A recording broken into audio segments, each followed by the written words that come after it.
guys, welcome back to my channel. I'm Yasmin, and today we're going to be talking about something that a lot of us think about: getting a job. Whether it's for some extra cash, saving up, or gaining experience, working as a teen is a big deal. But did you know that there are actual laws about what kind of work you can do, how many hours, and how much you get paid? Let's break down your employment rights as a teen so you know what's fair, legal, and what to do if something feels off. Starting off, we're going to talk about what jobs teens can legally do and the minimum wage to work in the United States. The federal government sets a minimum age rules for working. If you're under 14, you're only allowed to work in very limited jobs such as babysitting, acting or performing, farm work with restrictions, or working for a family business. Ages 14 to 15, you can work in places like grocery stores, offices, movie theaters, and restaurants, but not cooking over an open flame or operating any machinery.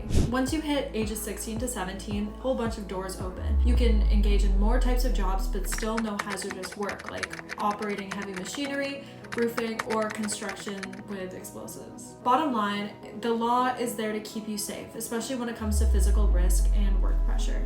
Do you need a work permit? Many states require a work permit for anyone under the age of 18. You usually get one through your school counselor, your state's labor department, or your employer, who provides a form that you can sign. It often requires proof of age, like a birth certificate, parent or guardian permission, and confirmation of your school enrollment. Check your state laws. Some require starting at 14, others at 16, and some don't require it at all. How many hours can you work as a teenager? The U.S. Department of Labor says from ages 14 to 15, you can only work outside of school hours, no more than 3 hours on a school day, no more than 18 hours on a school week, and no work before 7 a.m. or after 7 p.m., except 9 p.m. in summers. From ages 16 to 17, there's no limit on hours under federal law, but state laws may still limit school night shifts. School comes first, and the law makes sure you don't miss class just to clock in.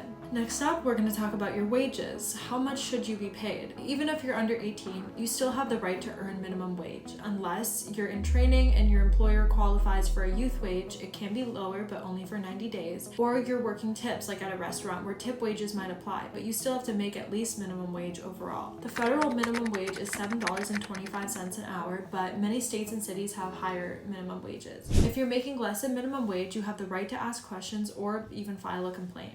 Now we're going to talk about breaks and safety at work. Break laws vary by state, but here's what many require for teens. A 30-minute break if you work more than 5 hours, regular rest breaks during very long shifts, a safe, harassment-free environment, and protective equipment if you're working around heat, chemicals, or physical tasks. And remember, your boss can't put you in dangerous situations just because you're strong or you can handle it. If something feels sketchy, unsafe, or wrong, say something. You're not being dramatic, you're just protecting yourself. Now we're going to talk about your legal rights at work. Here's what you're legally protected against even as a teen: discrimination based on age, race, gender, religion, or disability, sexual harassment, unpaid wages or unfair treatment, being fired for reporting a problem. You also have the right to keep your tips, be paid on time, and receive overtime pay eligible. And if you ever feel like your rights are being violated, talk to a parent or school counselor, your state's labor department, or the U.S. Department of Labor's Wage and Hour Division.